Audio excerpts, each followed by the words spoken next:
So what's up guys, good morning. For today's video pala guys, ang gagawin natin ay ang aking kasalukuyang push workout para sa buwan ng Enero.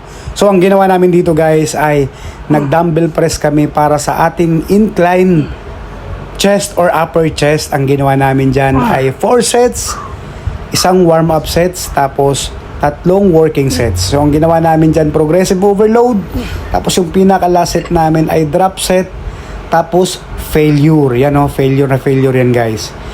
Kailangan failure para ramdam na ramdam mo talaga yung pump. Tapos naka 45 degrees yan guys, kasi feel na feel ko talaga yung pump kapag 45 degrees. Sabay sinunda namin dito ni Jong ng flat. So nag-flat kami dyan, 3 sets lang, progressive overload pa rin. So 3 sets lang kami dyan. Tapos sinunda namin ng itong cable para sa ating lower chest. Ang ginawa naman namin dyan ay 4 na set. Tapos yung last set ay drop set. Tapos nag-proceed agad kami sa shoulder press, Smith machine gamit namin. Ginawa namin dyan ay 3 sets, progressive overload. Tapos sinundan agad namin ng para sa lateral raises, yung side delt natin. Sinuperset namin yan dito sa upright row. Ang ginawa namin dyan ay 3 sets. So naka-posing na kami dito guys para sa pump.